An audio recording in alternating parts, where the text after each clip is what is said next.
Karachi water and sewerage board میں United workers union نے جہاں پر اپنی مہم کا سلسلہ جاری رکھا ہوا ہے، وہیں مختلف یونینز کے رہنماؤں کارکنان نے بھی اس میں بھرپور شمولیت کا اعلان کر دیا، جبکہ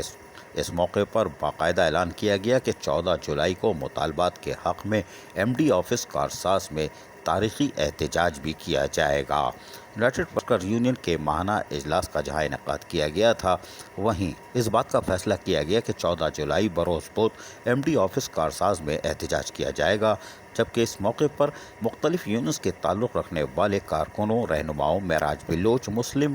محمد عقیل، طارق عزیز، محمد ناصر، جہازیب زاہد یونس نے لیاری ڈویژن اور محمد عاقل، محمد عابد، محمد اکرم نے کورنگی ٹیکس ڈویژن، انور مسیح، یوسف مسیح اور اسحاق مسیح نے لانڈی ڈویژن سے یونائٹڈ ورکر یونین میں شمولیت اختیار کرنے کا اعلان کیا۔ یونائٹڈ ورکر یونین کا ماہانہ اجلاس صدر پونل مکسی کی زیر صدارت اکرام ہاؤس میں ہوا۔ اجلاس میں متحدہ ورکرز فرنٹ کے دونوں دھڑوں سے ہونے والی ملاقاتوں، رابطہ مہم، ریفرنڈم، ریٹائر ملازمین کے واجبات، میڈیکل کی سہولیات کی عدم فراہمی اور ایڈہاک ملازمین کی بحالی، سینئرٹی، قابلیت اور ڈویژن کی سطح پر پروموشن، فوت کی کوٹے پر ملازمت، حاضر سروس ملازمین کے فنڈز، ادارے کی پبلک پرائیویٹ پارٹنرشپ کے ذریعے نجکاری، واٹر بورڈ کو کارپوریشن میں تبدیل کرنے، 1996 کے ایکٹ میں تبدیلی، 2012 کی ڈی پی سی کی بحالی سمیت اہم امور پر تفصیلی طور پر تبادلہ خیال بھی کیا گیا۔ اس سلسلے میں فیصلہ کیا گیا کہ مطالبات کے حق میں 14 جولائی کو زبردست دھرنا ایم ڈی آفس کے سامنے دیا جائے گا۔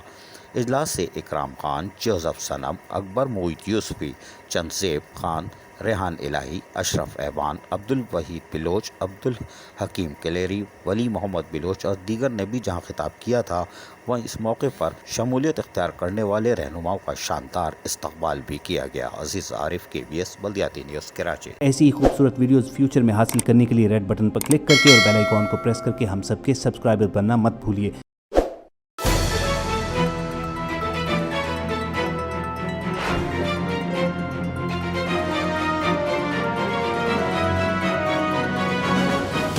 KBS بلدیاتی نیوز۔